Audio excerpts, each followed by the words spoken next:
Hi guys, welcome to Moped Training Academy. So guys, எல்லாருமே ஆவலா இருக்கக்கூடிய நாட்கள் நெருங்கி விட்டது. நம்மளுடைய எக்ஸாமும் ஃபிக்ஸ் ஆயிடுச்சு அப்படின்ற மாதிரி சொல்லிட்டாங்க.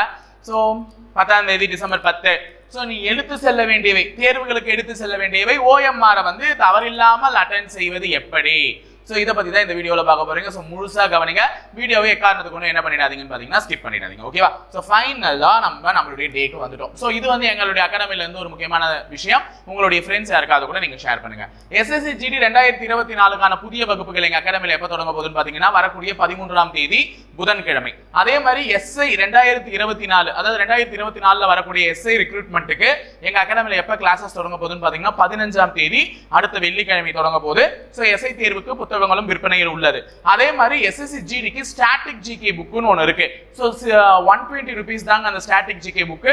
கிட்டத்தட்ட 66 டாபிக் வந்து அதில் கவர் ஆகிருக்கும். ஸோ விற்பனையில் இருக்கு. 120 ரூபாய் தான். தமிழ்லையும் இருக்கு, இங்கிலீஷ்லையும் இருக்கு. ஸோ தமிழில் வாங்கி படிக்கிறவங்களும் தாராளமாக படிங்க. ஏன்னா அந்த 66 டாபிக்ல இருந்து தான் ஒரு ஸ்லாட்லையும் SSC GDல 5 கேள்விகள் அல்லது 6 கேள்விகள் வரப்போகுது. ஸோ எல்லை வீரன் டெஸ்ட் பேட்சும் 600 ரூபாய்க்கு எங்க அகாடமி சார்பில் இருக்கு. வித் வீடியோ எக்ஸ்பிளனேஷனோட இருக்கு. நீங்க வந்து பாத்துக்கலாம். ஓகேங்களா? ஸோ இதை வந்து நான் சொல்ல நினைச்சேன். ஸோ இதை பத்தின டீடைல்ஸ் வேணும்னா வேலூர்னா இந்த நம்பர் கால் பண்ணி கேளுங்க. திருச்சினா அந்த நம்பருக்கு கால் பண்ணி கேளுங்க. அதை பத்தின டீடைல்ஸ் சொல்லுவாங்க. சரி, நம்ம இப்ப போயிடலாமா? தேர்வுக்கு எடுத்து செல்ல வேண்டியவை என்னென்ன? ஸோ இதெல்லாம் தேர்வுக்கு எடுத்து செல்ல வேண்டியவை. ஃபர்ஸ்ட் உன்னுடைய ஹால் டிக்கெட். எல்லாருமே சொல்லுவீங்க, சார் ஹால் டிக்கெட்ல என்னுடைய டேட் ஆஃப் பர்த் சரியா இல்ல, என்னுடைய நேம் சரியா இல்ல, என்னுடைய இது வந்து போட்டோ வந்து சரியா பிரிண்ட் ஆகல, இந்த மாதிரி நிறைய விஷயங்கள் சொல்லியிருக்கீங்க. ஸோ ஹால் டிக்கெட்டை ஃபர்ஸ்ட் பிரிண்ட் போட்டு வச்சுக்கோ. அடுத்தது அதுக்கான விஷயத்துல நம்ம பார்க்கலாம் என்னென்ன அதுக்கெல்லாம் ரீசன் இருக்குன்னுட்டு.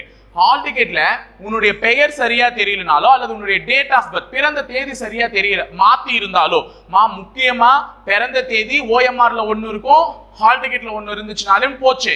நீங்க ஒரிஜினல் பிறந்த தேதி வேற இருந்தாலும் போச்சு. ஏன்னா மிஸ் மேட்ச் ஆச்சுன்னா கடைசியில் அது ப்ராப்ளம் வரும். அதனால என்ன பண்ணுங்க, டேட் ஆஃப் பர்த் செக் பண்ணிக்கோங்க. நம்ம கொடுத்தது தான் அதுல பிரிண்ட் ஆகி வந்திருக்காங்க. அதை வந்துருந்துச்சுன்னா ஒன்றும் பிரச்சனை இல்லை. ஸோ அதை எடுத்துட்டு போயிடுங்க.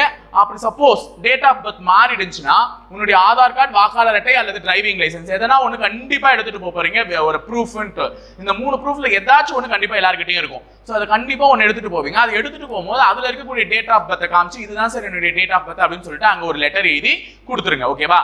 அது ஒரு விஷயம் பண்ணலாம்.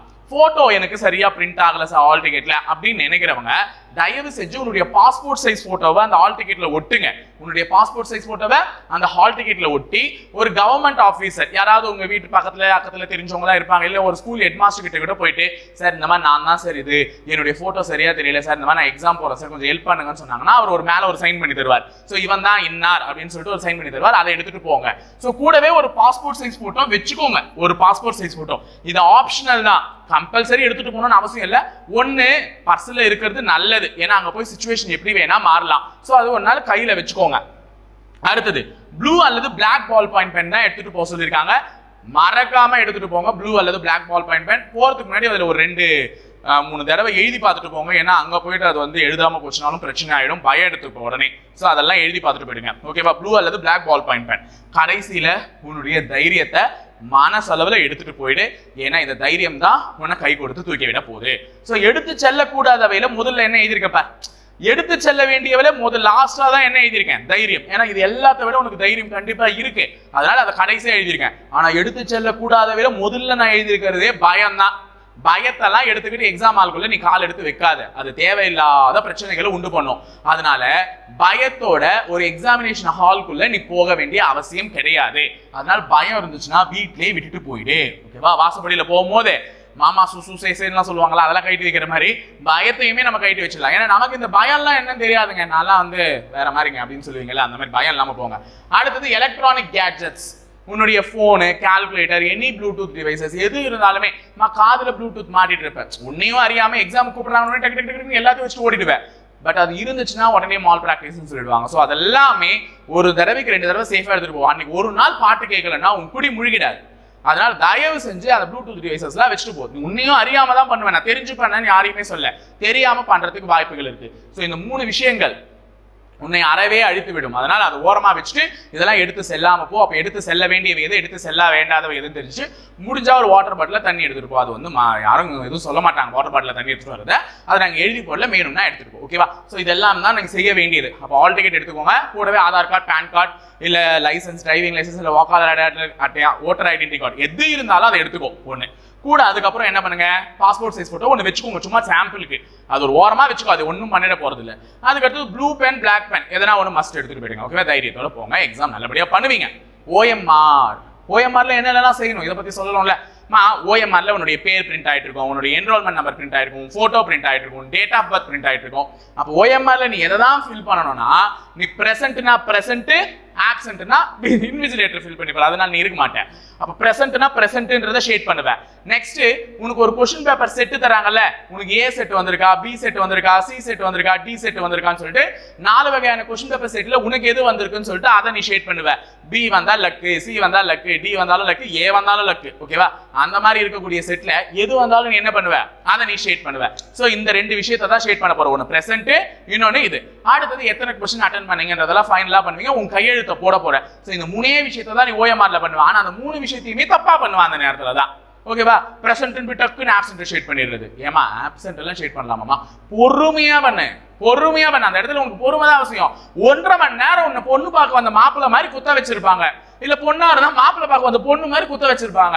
பொறுமை கால். அந்த இடத்துல பொறுமையா உட்காந்துட்டு என்ன சொல்றாங்க இன்ஸ்ட்ரக்ஷன்ஸ்ன்றத காது கொடுத்து கேட்டுட்டு அதுக்கப்புறம் ஃபீல் பண்ணு. சில ரூம்ல அது கூட சொல்ல மாட்டாங்க, ஆனா பேசிக்கா இப்ப நான் சொல்லி அனுப்புறேன்ல, அப்ப நீ தேட வேண்டியது நீ வந்துக்கிறியா வந்து இல்லையா. அப்ப பிரசன்ட்னா பிரசன்ட், அதை போய் பீன்னு இருக்கிற இடத்துல ஷேட் பண்ணணும். அதுக்கு அடுத்தது உங்க क्वेश्चन பேப்பர் என்ன சீரியஸ், ஏனா ஏ, பினா பி, சினா சி, டினா டி, அதை போய் ஷேட் பண்ணணும். அடுத்தது உங்க கையெழுத்த லாஸ்டா ஒரு இடத்துல போடணும். அப்புறமா இன்விஜிலேட்டர் வந்து அவர் ஒரு கையெழுத்த போடுவாரு. அதுக்கப்புறம் நீ டெஸ்ட் எழுத ஆரம்பிக்கலாம்னுடுவாங்க, ஆரம்பி. அவ்வளவுதான். புரியுதா? உட்காந்து இங்க பண்ற தப்பு என்ன தெரியுமா, எல்லாருக்கும் சில பேருக்கு என்னன்னா சைக்காலஜி ஈஸின்னு சொன்னார்ல சார், ஓ திருப்பு சைக்காலஜி क्वेश्चंस திருப்பு. 46வது क्वेश्चन சைக்காலஜிமா. எத்தனாவது क्वेश्चन? 46. 1ல இருந்து 45 வரையும் பொது அறிவு இருக்கும். 46ல இருந்து 70 வரையும் சைக்காலஜி உளவியல் இருக்கும். 71ல இருந்து 150 வரையும் பொது தமிழ், தமிழ் தகுதி தேர்வு இருக்கும். क्वेश्चन நம்பர் சொல்றேன், ஞாபகம் வச்சுக்கோங்க. 1ல இருந்து 45 பொது அறிவு, 46ல இருந்து 70 உளவியல், 71ல இருந்து 150 பொது தமிழ். உடனே என்ன பண்றது, சைக்காலஜி சார் ஈஸின்னு சொன்னாருன்னு சொல்லிட்டு போய் 46வது கேள்வி படிக்கிறது. ஃபர்ஸ்ட் क्वेश्चन அதுவும் உனக்கு தெரிஞ்ச ஈஸியா क्वेश्चनா இருக்குமா, அப்படி கோடிங் டி கோடிங். இதை இப்படி மாத்திருந்தா இதை எப்படி மாத்துவேன்னு கேட்ட உடனே டக்கு டக்கு டக்குன்னு பார்த்து ஆன்சர் போட்டுருவேன். ஐ பி ஆப்ஷன் அப்படின்னு சொல்லிட்டு எங்க தரமா எத்தனை வந்து ஷேட் பண்ணுவான், ஓஎம்ஆர்ல 1வது கேள்வி இருக்கும் பாரு, அங்க போய் பின்னு ஷேட் பண்ணுவான். ஏமா ஃபர்ஸ்ட் அட்டெண்ட் பண்ண சொன்ன உளவியல அதுக்குன்னு ஃபர்ஸ்ட் क्वेश्चनலயே அட்டெண்ட் பண்ண சொன்னேன். என் மேல வந்து கடைசியில தப்பு சொல்லாதீங்க, புரியுதா? உங்க மேலயும் தப்பு எடுத்துக்காதீங்க. பார்த்து எந்த கேள்வி நம்பர் படிச்சிருக்கேன் அந்த கேள்வி நம்பர் கிட்ட தான் அட்டெண்ட் பண்றேன்னு பாரு. இது எஸ்ஏ எக்ஸாம் இல்ல, நேரம் இல்லாம போறதுக்கு. பிசி எக்ஸாம் 2.5 மணி நேரம் கொடுத்துருக்காங்க.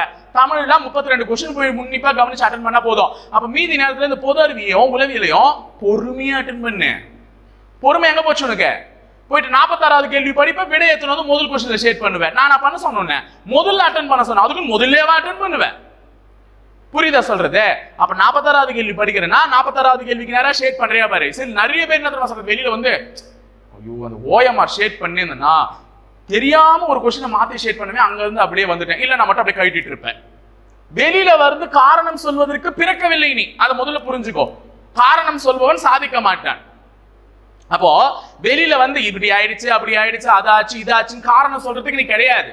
உள்ளவே நீ யாரும் நிரூபிச்சுட்டு வெளியே வான்னு சொல்றேன். அதுக்குதான் அந்த 2.5 மணி நேரம் உனக்கு போர்க்காலம் மாதிரி, அதுல உன்னுடைய திறமையை நிரூபிச்சுட்டு வெளியே வா. வந்த உடனே பாரு அதுக்கப்புறம் நீ யாருன்னுட்டு. அங்க போய் உட்காந்து நான் சின்ன மிஸ்டேக் பண்ணிட்டேன், இல்லைன்னா நான் இந்த நேரத்துல யூனிஃபார்ம் மாட்டிட்டு இருப்பேன், அப்படியே தூக்கி கொடுக்குறாங்க வாங்க. உங்களுக்கு சொல்றத பொறுமையா அட்டெண்ட் பண்ணு. இந்த இடத்துல திட்டுறதுக்கு நான் உரிமைப்பட்டிருக்கேன், அதனால தான் திட்டுறேன், இவ்வளவு கோச்சுக்கிறேன். ஸோ நீங்க எந்த தப்பும் பண்ணிடக்கூடாது. நாளைக்கு இந்த மாதிரி சின்ன மிஸ்டேக்ஸ் பண்ணிட்டு வெளியில வந்து இந்த மாதிரி பெணாத்த கூடாதுன்றதுக்காக தான். அதனால இப்பயே சொல்லிடுறேன், தயவு செஞ்சு எந்த क्वेश्चन நம்பர் படிக்கிறியோ அந்த क्वेश्चन நம்பர் ஆனதா ஷேட் பண்றியான்னு 1க்கு 2 முறை ஊர்ஜிதப்படுத்திட்டு ஷேட் பண்ணு. கண்டிப்பா அந்த மார்க் ஒண்ணு விட்டு போகாது. ஓகேவா? சோ அப்ப கண்டிப்பா 46வது கேள்வி படிக்கிறேன் 46, 3வது கேள்வி படிக்கிறேன் 3 அங்கதான் ஷேட் பண்றியான்றத 1க்கு 2 முறை கன்ஃபார்ம் பண்ணிட்டு ஷேட் பண்ணு. கண்டிப்பா அந்த மார்க் உனக்கு தானே. இன்னொரு விஷயம், முதல் கேள்வி படிப்பேன், நான் உளவே எல்லாம் போல சார், நான் பொது அறிவுல ஜாம்பவான் அப்படின்ட்டு போவேன். வேலையை வாங்கணும்ன்ற ஒரு பதட்டத்தோட போயிருக்கேன். அப்போ உன்னுடைய எய்ம் எப்படி தெரியுமா இருக்கும், 70க்கு 70 அடிக்கணும்ன்ற ஒரு எய்மோட போவேன். ஃபர்ஸ்ட் क्वेश्चनக்கு ஆன்சர் டவுட் ஆயிடுச்சு, தெரியல. உடனே என்ன பண்ணுவேன், என்ன உலகமே இருண்டு அப்படியே மழைலாம் புரிஞ்சு அப்படியே என்னவோ ஆகிற மாதிரிலாம் ஃபீல் பண்ணுவேன். ஏன்டா ஒரு கேள்வி தான்டா தெரியல, பாக்கி 69 கேள்வி உனக்கு தெரியுற கேள்வியா இருக்கலாம். அப்ப அந்த ஒரு கேள்வியை பார்த்துட்டு உன் வேலை உனக்கு இல்லை நீ முடிவு பண்ணிடாத. பாக்கி 69 கேள்வி தெரிஞ்ச கேள்வியா இருந்தா என்ன பண்ணுவேன்? அப்ப முதல் கேள்வியிலே பதட்டத்தை எடுத்துக்கிட்டு ரெண்டாவது கேள்விக்கு வந்தா அங்க இருக்கக்கூடிய ஆப்ஷனுமே உனக்கு டவுட்டா தான் தெரியும். ஏன்னா உனக்கு பதட்டம் ஏறிடுச்சு தோல் மேல. இனி ஒரு கேள்வியும் ஒழுங்கா அட்டெண்ட் பண்ணணும்ன்ற ஒரு பதட்டத்தோட நீ போனா அங்க ஆட்டோமேட்டிக்கா என்ன ஆயிடும், ஐயோ பயந்துட்டு ஐயோ இந்த கேள்விக்கு இது சரியா இருக்குமா, இந்த கேள்விக்கு இது சரியா இருக்குமான்னு பயந்துட்டே போவா அடுத்த கேள்வி. அதனால தயவு செஞ்சு முதல் கேள்வியில தெரியலையா விட்டுரு, ரெண்டாவது கேள்வி பார்க்க தெரியலையா விட்டுரு. இருக்கவே இருக்கு சைக்காலஜி, நான் தான் இருக்கேன்ல, வா 46வது கேள்விக்கு வா. சைக்காலஜி கண்டிப்பா ஈஸியா தான் இருக்கும். ஏன்னா இதுல ஆன்சர் உனக்கு எதுவுமே தெரிய போறது இல்ல, ஆன்சர் போட்டாதான் ஆன்சர் வரும். பொது அறிவுனா டவுட், இதுவா அதுவா அதுவா இதுவான்னு. ஆனா சைக்காலஜில அந்த மாதிரி டவுட்டே வர வாய்ப்பு இல்லை. காரணம் நீ போட்டா ஆன்சர் வரும், நீ போடலன்னா ஆன்சர் வராது. அப்ப போடு, சம போடு, ஆன்சர் வரவே. அப்ப ஆன்சர் வந்தோடனே ஒரு சந்தோஷம் வரும்ல, தைரியம் வரும்ல. அந்த தைரியத்தோட பொது அறிவை போய் பாரு, எல்லாமே ஞாபகம் வரும். அதுக்காக தான் நான் ஃபர்ஸ்ட் சைக்காலஜி அட்டெண்ட் பண்ண சொல்றேன். ஏன்னா ஹியூமன் சைக்காலஜி அதுதாங்க. முதல் 25 கேள்வி ஒருத்தன் தைரியமா அடிச்சுட்டு அவனுக்கு மனசுக்குள்ள ஒரு சிரிப்பும் ஒரு சந்தோஷமும் வந்துருச்சுன்னா அடுத்த 45 கேள்வி அவனுக்கு அசால்ட்டு தான் உன்ன மாதிரி இருக்கக்கூடிய பசங்களுக்கு. அப்ப ஒழுங்கா படிங்க, இதுதான் கடைசி நேரம். அதாவது படிங்கன்னு சொல்றேன் பாருங்க, இந்த நேரத்தில் போயிட்டு படிக்காதீங்க. இதுக்கப்புறம் நாளைக்குலாம் காலையில உளவியல் வீடியோ போடுவேன், பார்த்துட்டு ஃப்ரீயா இரு. மதியெல்லாம் பாட்டை கேட்டு என்ஜாய் பண்ணி அப்படியே என்ஜாய்மெண்ட் வைப்லேயே இரு. போயிட்டு டிசம்பர் 10ஆம் தேதி எக்ஸாம் நல்லபடியா எழுது. கடைசி நேரத்தில் படிக்கிறேன்னு சொல்லிட்டு இருக்கிறதெல்லாம் குழப்பிக்காது. அவன் இத்த சொல்றான், இவன் அத்த சொல்றான்ட்டு. புரியுதுங்களா? ஸோ முதல்ல நான் சொன்ன மிஸ்டேக்ஸ் எல்லாம் ஓஎம்ஆர்ல பண்ணிடாதீங்க. ஓஎம்ஆர்ல ஷேட் பண்ண வேண்டியது நீ பிரசன்டா ஆப்சென்டா, உன்னுடைய கொஸ்டின் டைப் என்ன, ஒரு கையெழுத்து, இதை மட்டும் பண்ணுங்க.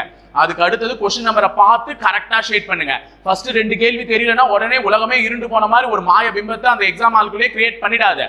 தயவு செஞ்சு போய் உளவியல் அட்டன் பண்ணு, உளவியல் அட்டன் பண்ணு, உளவியல் அட்டன் பண்ணு. அதுல உனக்கு கிடைக்கிற கான்ஃபிடென்ட் வேற எதுலையுமே கிடைக்காது. அதுல கிடைக்கிற மன திருப்தி நீ பிசிக்கல்ல போனா கூட கிடைக்காது அந்த அளவுக்கு. ஸோ அதை அளவுக்கு மனசுல ஏத்திக்கிட்டு அதை படிங்க. அதை படிச்சு முடிச்சுட்டு அப்படியே ஜிஎஸ்க்கு வாங்க, நல்லபடியா பண்ணுவீங்க. நல்ல மார்க்கோட போய் தமிழ் தகுதி தேர்வு விட்டுற போற, அதுல பாஸ் ஆனா தான் இது பாஸ். போய் 32 கேள்வி யோசிச்சு அட்டன் பண்ணு. ஒரு 40 கேள்வி ரைட்டா தெரியறது அட்டன் பண்ணு. அதுக்கப்புறமா போய் அடிச்சு தள்ளிட்டு பிசி ஏபி அப்படின்ற ஒரு ஃப்ளூக்ல போட்டு வா, பாத்துக்கலாம். 32 மார்க் எடுத்தா போதும். 80க்கு 32. ஏங்க நான் ஜிஎஸ்ல எடுப்பேன் அசால்ட்டா 60 மார்க்கு, அதுல 80க்கு 32 மார்க் எடுக்க தெரியாதா? எடுப்பீங்க, எனக்கு தெரியும். ஓகேவா? ஸோ நல்லபடியா பண்ணிட்டு டிசம்பர் 10ஆம் தேதி வந்து ஆன்சர் கீ போடுவேன். ஆன்சர் கீ வீடியோவை போடுவோம். ஸோ தொடர்ந்து பாருங்க. எவ்வளோ கொஸ்டின்ஸ்லாம் கரெக்டாக இருக்குன்றது மறக்காம நீ கமெண்ட் பாக்ஸ்னு சொல்லிட்டு, சார் நல்லபடியாக எழுதியிருக்கேன் சார் அப்படின்னு நீ போடுற ஒரு கமெண்ட்டுக்காக நான் வெயிட் பண்ணிட்டு இருக்கேன். ஸோ அந்த கமெண்ட்டை மறக்காம எனக்கு கொடுப்பீங்க அப்படின்ற ஒரு நம்பிக்கையோட நான் கிளம்புறேன். ஸோ நல்லபடியாக பண்ணிட்டு வாங்க exam. All the very best guys. இணைந்திருங்கள், தொடர்ந்து பயணிப்போம் முப்படை பயிற்சி மையத்துடன். நன்றி, வணக்கம்.